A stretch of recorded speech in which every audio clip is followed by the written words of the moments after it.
Today I facilitated a professional learning community meeting, or PLC, with my fourth grade teachers and support staff to discuss where our students are in regards to student data, progress made, areas of concern as a campus. We have a significant need to have a united approach for an RTI packet. So we have updated our RTI packet to become a fillable form.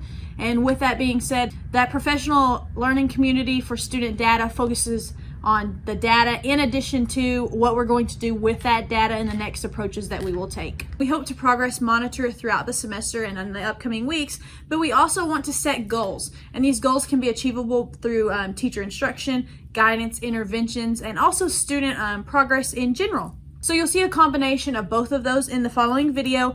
This will help us to progress monitor our students throughout each grade level and identify their needs accordingly. First of all, thank you all for joining me during this PLC. We're going to be talking about our student data. And the student data is from our progress monitoring of Renaissance. And we're working towards meeting those goals that are included in our campus improvement plan. We're looking at where students were in third grade in comparison to where they are now in fourth grade. And we know that there will be some gaps due to COVID. But we're going to take a minute to look at each of your data that you've provided. I did receive all of your copies, so I appreciate that. I did have time to look at that in advance. So, Ms. Fuller, would you like to start? Just tell us a little bit about your data, and let's see if we can go from there. Okay, well, on my reading data, I have 22 students who are Tier 1. Okay. And then I have 6 students total who are on watch, so they're in that blue, so that would be Tier 2. Okay. And then also for yellow, who are receiving intervention, I have a total of 4, so that's also Tier 2. And then I have 3 in the red, so that's Tier 3. Okay. And I have 3 of those. So for those students who are in the red, what type of interventions are we providing for these kiddos? Well, I typically meet with them most days out of the week, typically around 4 days out of the week in small group interventions. And they are also receiving special services outside of my classroom as well. Okay, do any of these students qualify for, are they SPED students, are they dyslexia? Out of these 3, 2 of the 3 are dyslexic. Do you feel like what you're doing with these kiddos is successful at this point, or is it a work in progress? I feel like it's a work in progress, but I feel like if we keep going the way that we are going, they should be able to make progress. Okay. What about for those higher level students who are above grade level? What are we doing for those kids to extend their learning and make sure that they're achieving that higher level of thinking? Well, what I've done in the past and what I plan to do in the next couple of weeks is I've done literature circles, or actually I call them book clubs. Okay. And so I have students work together. They all have a role, they all have a job, and each book club lasts about 3 weeks. So each student is responsible for a certain job, and they meet together, like one day out of the week they'll meet together and they'll read. The next day they'll get together and they'll discuss the book, and then that's where they have their jobs that they have to read. But that takes about 3 weeks to complete. That's very nice. So how will you be evaluating those students? Are you going to use rubrics? Are you going to use... Well, at the end of that 3 weeks, I do have a rubric. And what I do is I assess the job that they do. There's a little packet that they have that they complete their job with. And so at the end of that book, I take their packet, and then there's a rubric that I use to assess what they've done. All right. So we're going to kind of talk about your data. We're going to talk about Ms. Petty's data and Ms. Miller's data. Ms. Clash, you unfortunately don't have reading or writing data. So next week we'll look at working on our Education Galaxy diagnostics, maybe in the area of writing next week, okay?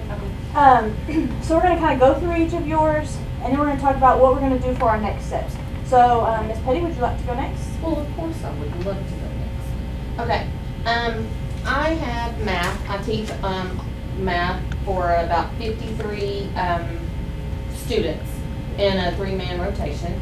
Out of those 53, I had 36 that are Tier 1.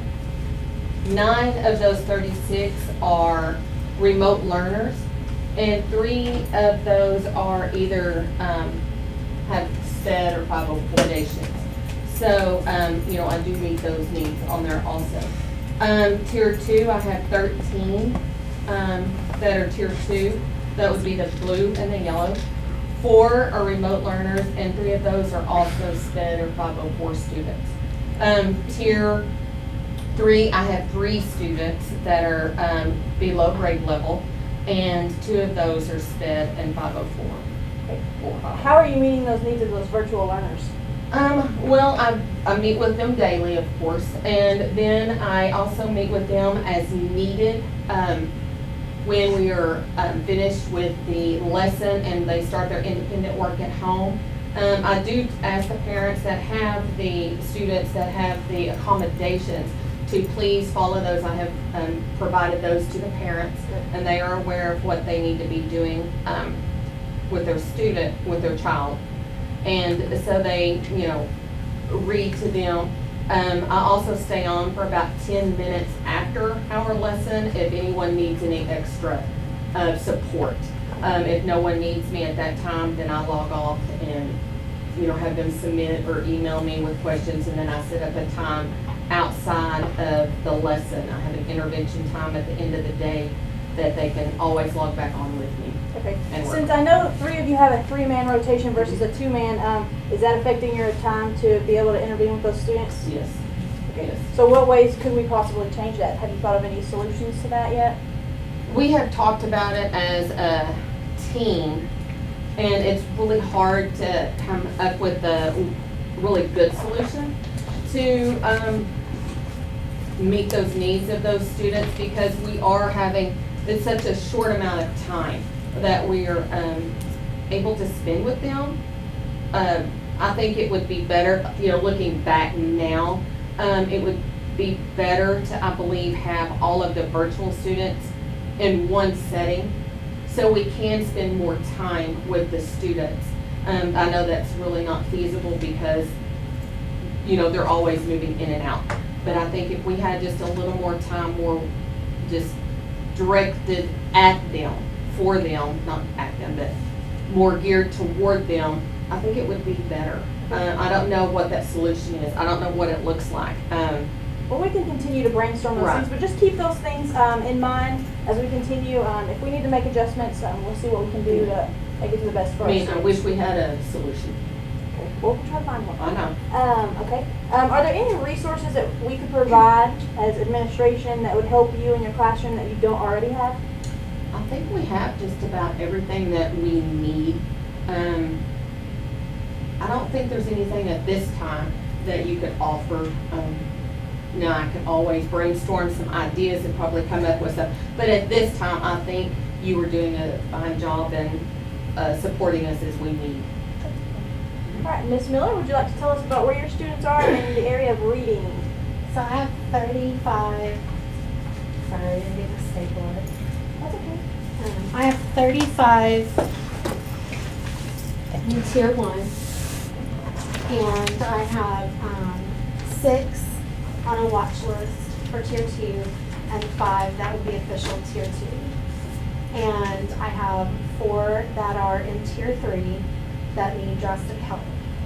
But of those 4, 1 is really only a gen ed student that I think maybe has slipped through the cracks and maybe needs to be identified as SPED. Seriously bad. That's horrible grammar, sorry. I don't teach grammar. Anyway, so, but one of the students is a speech-only kid who may have some other needs as well. One is 504 for ADHD, and so that affects her ability to learn. And then one is autistic. So really only having 4 in tier 3 is pretty amazing. It seems like for most of our classes that we've had of these 3 we've talked about, we don't have a significant amount of tier 3. So that is a huge celebration. Yes. The majority of our students are in tier 1, so we should celebrate those things. I know y'all are working hard every day to make sure these kiddos have what they need. Is there anything that we could provide for you in the areas of reading? So I talked to Ms. Southers yesterday. I have some manipulatives that I'm used to using, and so she told me if I'd get her a shopping list, she'd see what she could do. But obviously I can't put everything in there at once, but like there's some just good hands-on things that I've used and that I've found successful, especially for my tier 2 and 3 kids. Moving things around and stuff like that. So So that's good to hear. If y'all think of anything that we need to add to that, then just jot it down, send it to me in email, whatever works best for you all. It seems like we're pretty good on resources at this time, but again, if that changes, it's definitely fluid. So now that we have this data, we want to take a look at what do we do with it next? What are our next steps? And as a district, and I would definitely say campus, we look at this data and sometimes we use it, which we should be, and sometimes we just kind of think of other variables that we don't consider. So I brought up inside your blue folder, there is a PowerPoint that we're going to kind of discuss, and inside there's a white handout. And it talks about 5 areas of data that we don't normally think about when we talk about student progress. And as we move throughout this year, it's going to be critical for us to consider these things, because it's not just one thing that works independently for these students to be successful. So again, our PLC questions, as we kind of briefly discussed, what do we want all students to know and be able to do? How will we know if they learn it? How will we respond when some students do not learn? And how will we extend the learning for students who are already proficient? And I did touch on that with a few of you just briefly, and we can go more in depth with each of those questions. So here is our pyramid of Tier 1 students, Tier 2, and Tier 3. When we're looking at this pyramid, much like our scores, we want most of our students to be at the bottom, our broadest group with the Tier 1. So that means these students are on grade level where they're supposed to be, if not well above.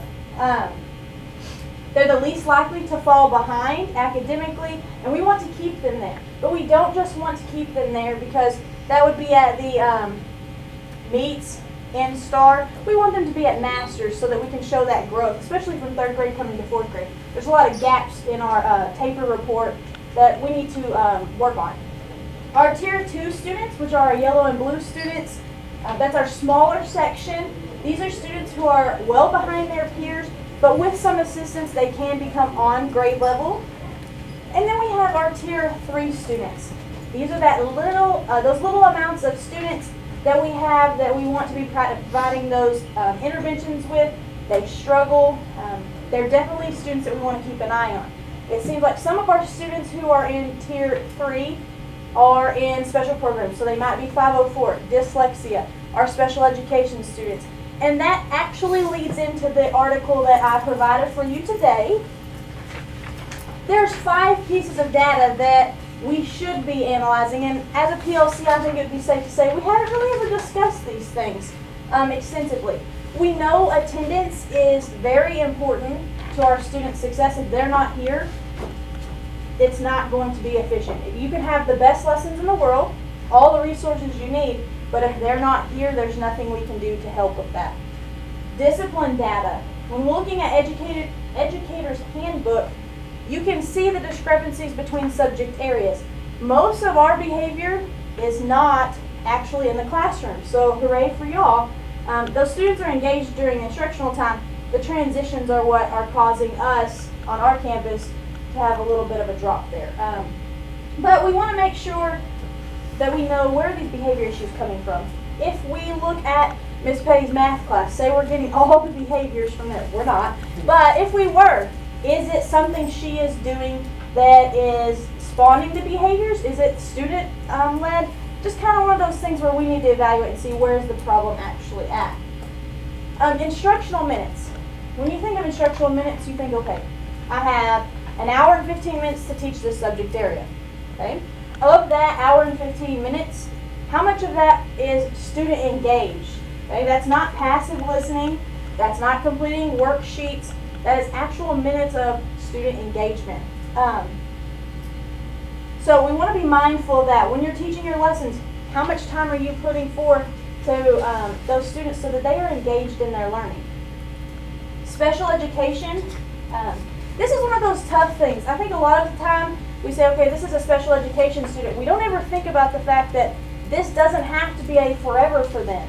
Okay? We can get them on grade level. We can provide them the supports and intervention. It's not forever.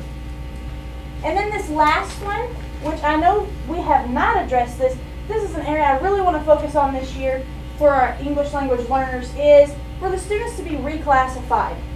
Do any of y'all know what that really means?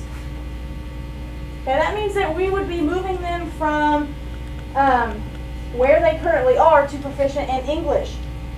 If our program is allowing our students to stay inside the ELL program or classified as that for approximately 6 years, which our campus does not have 6 years, there's an issue there, okay? By 2nd grade, you can start reclassifying students. We're in 4th grade. So we should be seeing that growth from grade level to grade level if we have an implementation of a successful program. So we need to be mindful. How do we get those students to be reclassified as proficient in English?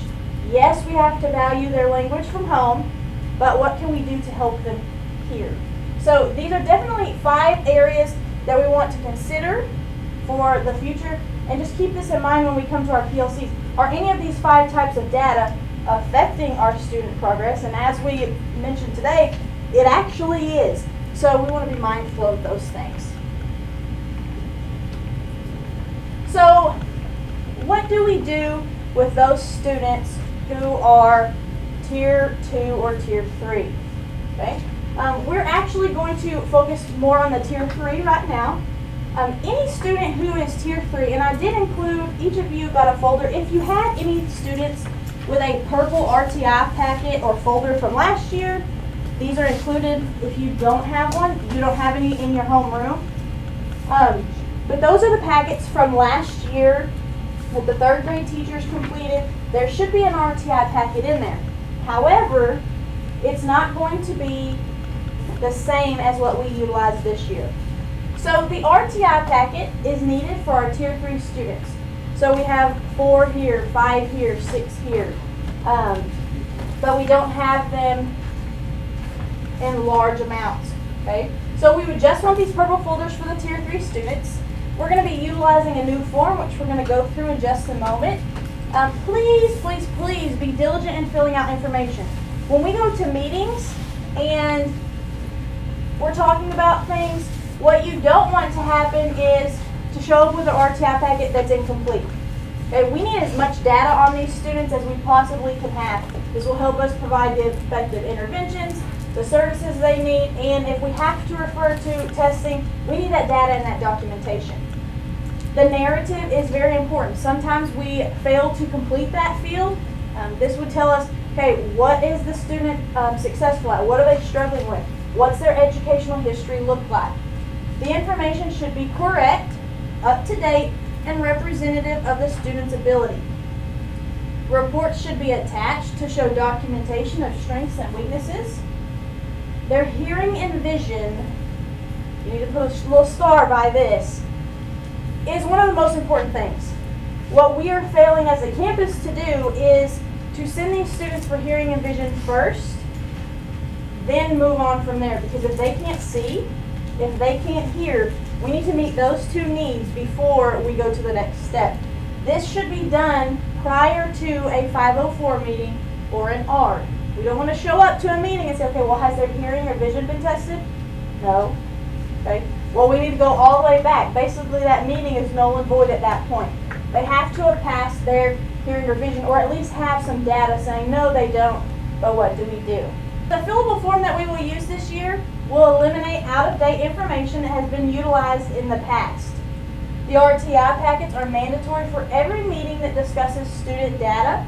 These should be uploaded into Eduphoria at the completion of the meeting with any updated information. Now, I did have a suggestion made when I was reaching out to some of the teachers and we were redoing the RTI packet. They said, well, wouldn't it be beneficial if we bring a laptop to the meeting with our RTI packet on there? Yes, that would be great. The people at the meeting would need a paper copy, but a lot of times when we get to the notes or the plan section, we add stuff. If you don't have your computer, half the time you end up forgetting to add it at a later date. So that's something that we want to be mindful of. If you have your computer with you, you can just type it in as you go. So here's a sample of the fillable RTI packet. Inside the folder, there is a blank template. It doesn't show you the fillable part, but it does show you a sample of what the new one looks like. It is much simpler than years past. We tried to narrow it down to what you truly need, what will be indicative of where our students are at. So we have our student name, their date of birth, their lunch number, grade level, the date of the meeting. If you had any staffings, any previous ARDs, anything that would have had a team of people, your SST meetings, those would be listed here. And in attendance, we have 6 places listed. So in attendance, you might be able to put, generally you have your administrators, you have you. If they are a speech or a SPED student or dyslexia, you would have those people listed in these blanks. Most of the time we don't put the parents' names in there, although they are in attendance. This is something that we also send to the parents, so we want it to be professional. Okay? So that's where you would put who is in attendance. Our vision and hearing screening passed yesterday. This is a checkbox, so all you have to do is click it and it will take care of the rest, and what date. For those of you who can't remember, well, did they get their hearing or vision checked? You can contact Nurse Becky. She might have data on that, or she can rescreen the students for this year. Medical history or medications or medical conditions.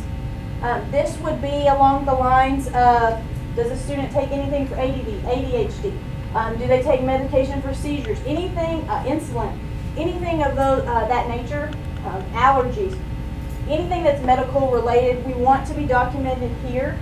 If they have to wear glasses, constant wear, this would be also an area where you can list this information. So the next 3 boxes, mainly this first one is the most important. This is, why are we meeting over this student? What's the concern? What's the purpose? So this is the box that will probably take the most of your time besides gathering the data. Previous schools attended, educational history, whether or not they were retained or grade retained. If they are at risk, you already have that documentation. But the number one source to look at will be their cumulative folders, which are located in the office, in those big black file cabinets. If any of the office staff have the key to that, but they're locked throughout the day and on weekends. But this will show you their folders from anywhere, if they came from out of district or if they've been in district, that educational history over time. Previously utilized interventions. This is where you would put, if this student is going to Miss Bellerman, if they're receiving tutorials, anything that you've done in the classroom, maybe it's small group, just evidence of, okay, what have you tried, what's working, what is not. Special education, this is where you can put how many minutes are they receiving with Miss St. Millen or Miss Dickinson, how many times per week, what are they going there for.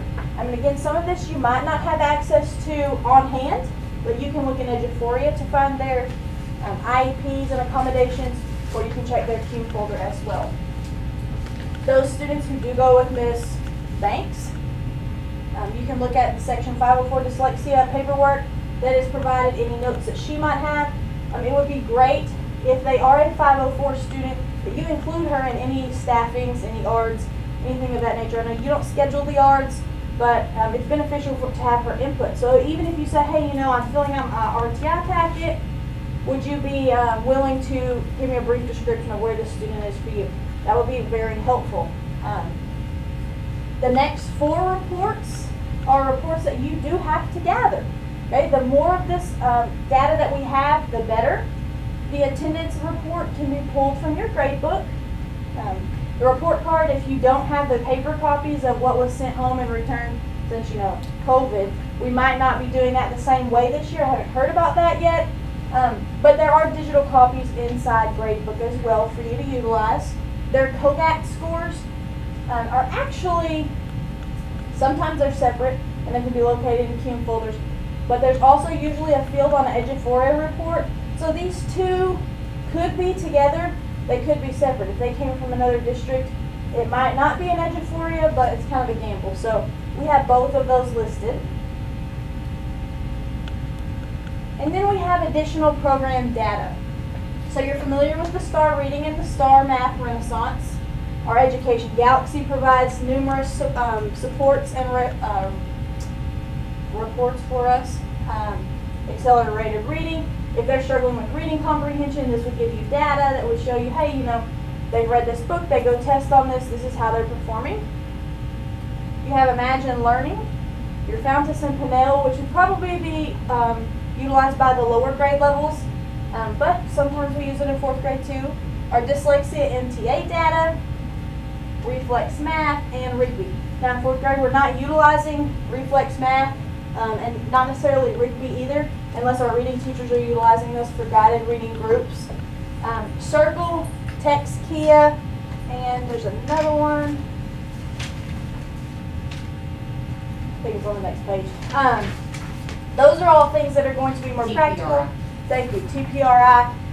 Those will be more for the younger grade levels. We're not utilizing those, but since this is a form that we use across the campus, they are listed there.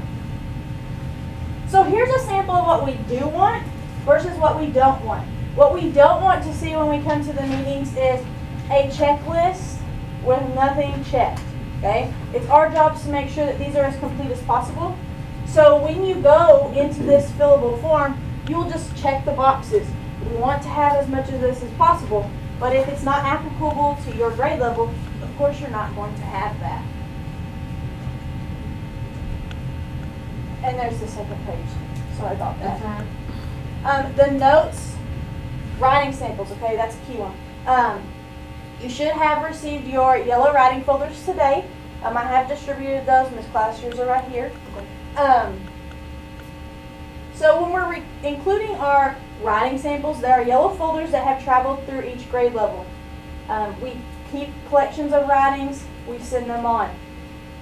The key to the writing samples is when you go to a meeting to show if a student is struggling with writing, you don't want perfect papers every time. If you have revised and made revisions and edits with those students, it's not going to be as successful as what does the student do by themselves without any revisions? What do they do with my assistant's guidance and revisions? So you would have your rough drafts and your final copies. We want kind of a mix of both. Even if it's like journal writings, any of those things you want to include as those writing samples. The behavior information, that will be gathered from Educator's Handbook. And you can print those out. Obviously, if it's a student who has never received an infraction, then you might not have the behavior report included in that packet. The notes and plan, this is the section I was mentioning that at the meeting you might type in what are the notes, what is your plan, where are we going to go from here. So this leads us into how do we access this. So I'm going to take a moment to leave the presentation and show you where this is at. So if you go down to access our shared drive, you will find Hyde Park. You'll scroll down to RTI, and you'll see RTI HP 2021. And this is where you'll find your fillable form. And again, that's not going to work. It looks identical to what is on the paper. It's just the boxes are there. And you can literally just click, type in the box. These are paragraphs, so once you start typing, the boxes will go away. It's total magic. So let's continue with the PowerPoint. So you'll go to the shared drive to access that. You're going to want to save that as your own name. We don't want to go into the shared drive and see a student in 1st grade or a student in 3rd grade. You don't want to see their data. That's breaching confidentiality. So you will save that as your last name, whatever you can remember it as for your reference. Then each time you redo it, you'll just save as. You can put it as the student name, whatever works best for you. We need to be diligent in making sure that we are downloading and saving that link the way we're supposed to. And again, if you're like me, I have to title it with something I'll remember, otherwise it's lost on my flash drive, who knows where. Okay, so where do we put this RTI packet once we get it? All of you have access to Eduphoria. If you log into Eduphoria and you click the Aware tab, it's going to take you to a page that looks similar to this. You will have to click on the Student tab, and a box will pop up that says Search Students.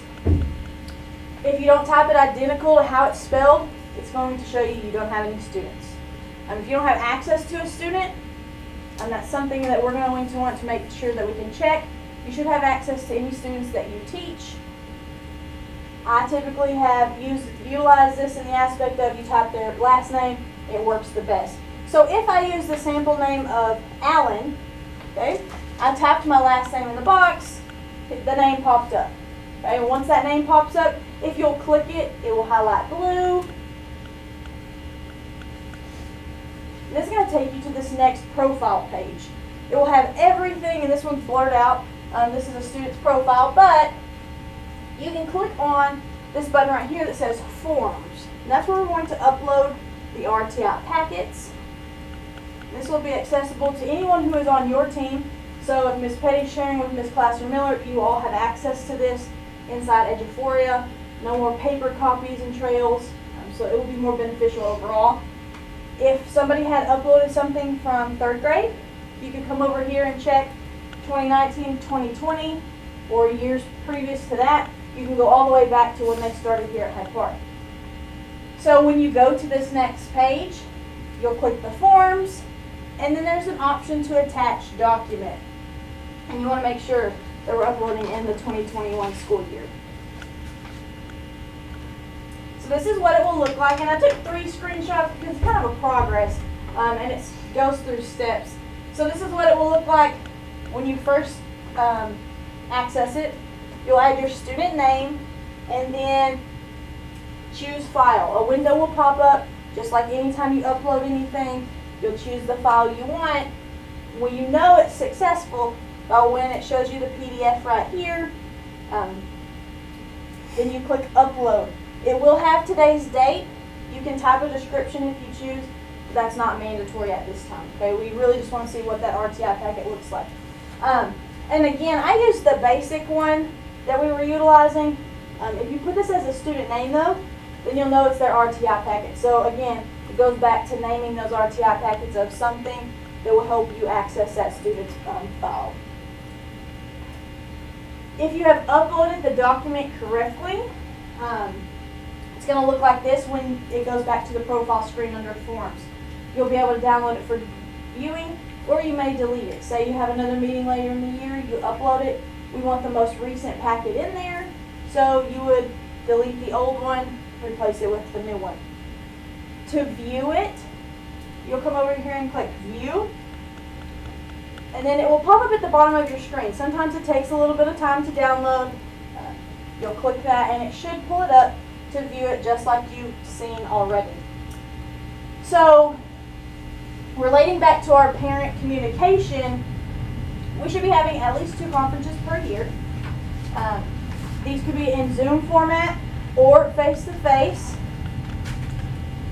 The communication with the parents is key to the success of our students. If our parents don't know where our kids are, it takes a village for our kiddos. So if we're not working with them hand in hand, our kiddos are not going to be as successful. We should be transparent. What we don't want to happen is we don't want these parents coming to these ARDs, these 504 meetings, these staffings, and saying, well, I had no idea this was happening with my kiddo. We want them to know up front, hey, I'm going to this meeting and here's why. And here's my parents' perspective of this is what my child needs. We want those levels to be present levels. We don't want out-of-date data. So if you're really concerned about a kid, we need to make sure that that progress monitoring is maintained over time. We don't want there to be any surprises. So again, if they're communicating with you throughout the year, there's not going to be that surprise. Staffings. If you feel as though you need a staffing over a student, so this is a student who is continually struggling in your classroom, they're tier 3, tier 2, and you say, okay, this is not working, I need to meet as a team, you can schedule a staffing. You can either contact one of the administrators or reach out to them and say, okay, we need a staffing. What day would be the most beneficial? These typically occur during your conference period, sometimes before school or after school, depending on availability. Do we have any questions? What questions do we have? Yes, ma'am. Yes. If we have already started an RTI packet, because we knew that we were having one coming up, and we've had a teacher ask us this, to start one, do I need to go in and restart? I'm not that far into it, but I just want to make sure I'm using the correct packet. Would you prefer for us to go in and use the updated version? That's a very good question. While it might make a little more work for you, I think it would be better if the whole campus was on the same page with it. So I'd Okay. like for you to redo it if that's not too big of No, a hassle. it's not a problem. I can go back and do that. I just wanted to make sure that I was doing what you were asking. Yes, ma'am. Do you have any other questions? So it's the teacher's job to schedule the hearing and vision. Do we just like send an email to the nurse or how does that work? Yes. Most of the times the teachers will just email Nurse Becky and say, I would like to have a hearing and screening vision done. If you already know what day the meeting is, you might include before this date and why, like we have an upcoming meeting. You don't have to say specifics, just say we have an upcoming meeting. This data would be helpful for us. She will then tell you when the time is great for her, and then you'll send the kiddo at that time. And she normally will send you an email back saying pass, fail, and then you can go from there. What other questions do you have? These conferences, are they like, is there like district days where the kids are from the school and there's a conference, like parent-teacher conference, like it's an all-day thing? Or do we schedule these on our own times, like sporadically as needed, or how does that work here? Okay, so we do not have actual days like where some districts will have early release days. I wish we did, where those teachers would get out and utilize those conferences. Teachers schedule those during their conference periods. I know some grade levels have teamed up and they'll stay one night late and get 5 or 6 done, 30-minute, 45-minute increments over a span of a few nights. It's kind of up to you and your team's preference, but we don't have those days scheduled, unfortunately.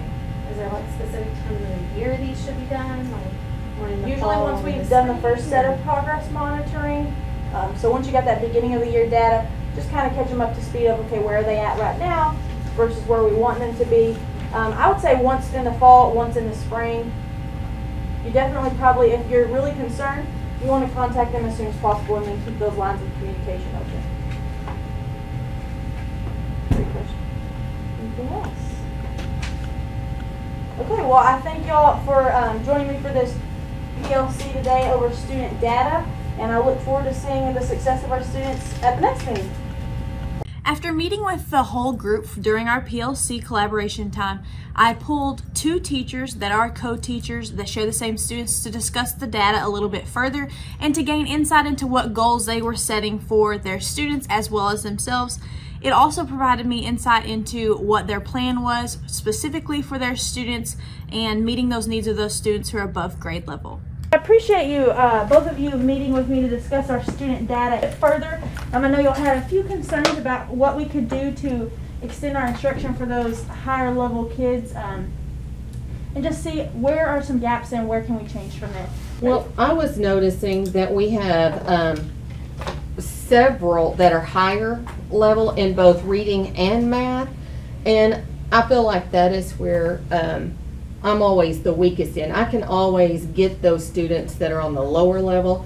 The tier 1, especially those that are 2 or 3 grades higher than what we normally would see, I have a difficulty hitting them, but I think I will try PBLs, which are project-based learning activities, for these higher students, and they will be able to work on those during their center time.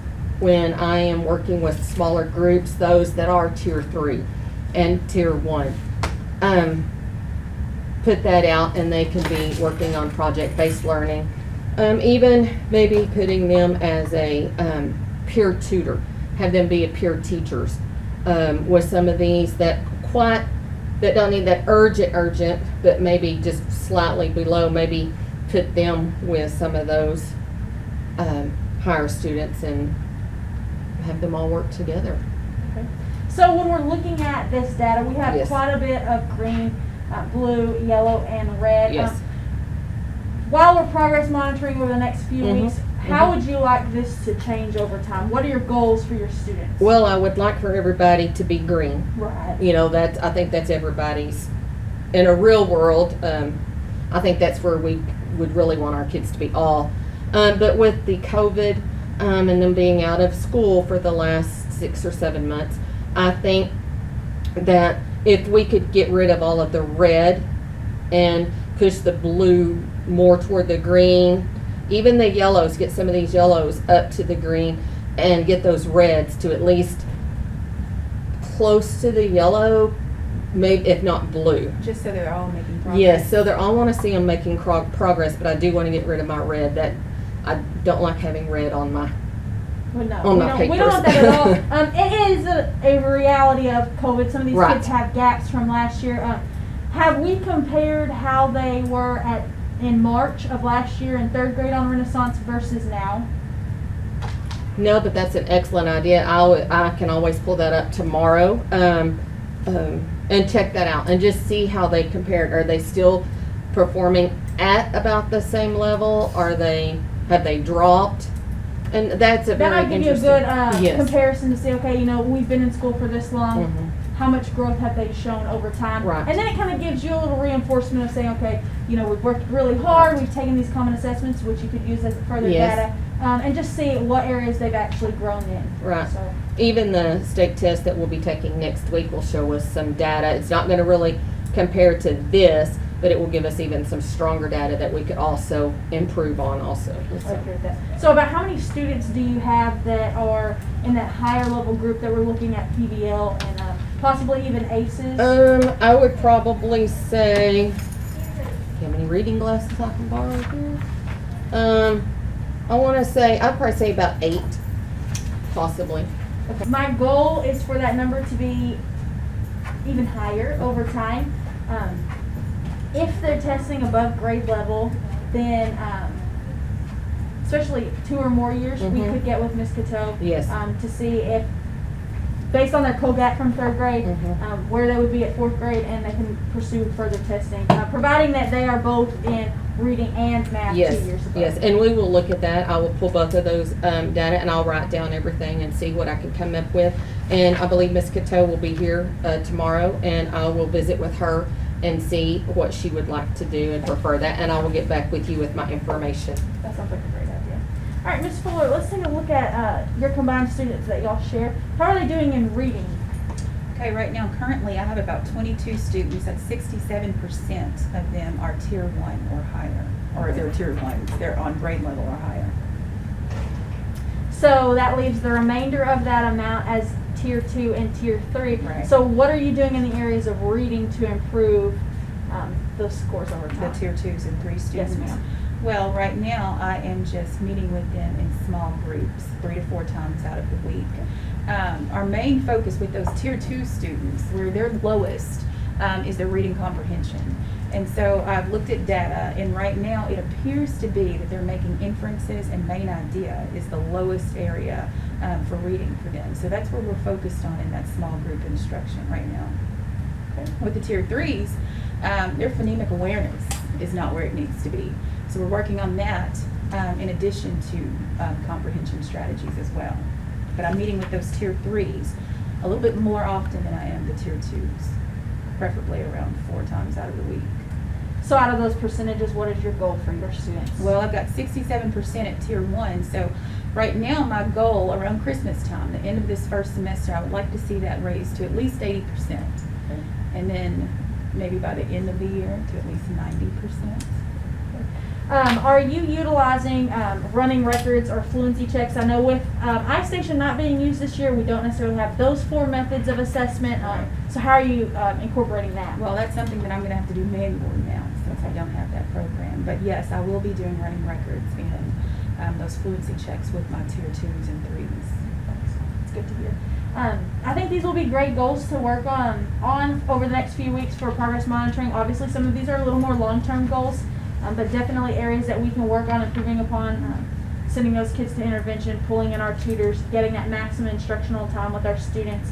That'll be a great addition for our students. Do you have any further questions that y'all can think of right now? I don't think so. I do believe that with Ms. Fuller working with the reading portion, I think that will also improve our math scores I agree. With that problem with the problem solving. Yes. Especially with that higher level vocabulary, Yes. those question stems get even longer with 4th grade. Mhm. And just the rigor from the 3rd grade test up to the 4th grade test. I mean, it's a huge jump in Yes. both reading and math. So I think our students are adjusting pretty well considering all the circumstances they're being presented with. And I look forward to seeing how they do in the upcoming weeks. All right. Thank you so Well, much. Thank you for meeting with us. You are very welcome. The standards covered in the professional learning community over student data was from the Texas Administrative Code, Chapter 241, and that was standard F2. I also covered Chapter 149 in the Commissioner's Rules concerning educator standard, and I focused on Standard 2, AV, which is reviewing that data, supporting the development of our students and teachers. And lastly, I focused on the Texas Domain and Competencies, Domain 5, Competency 9, which allows us to track multiple data points, making adjustments throughout the year.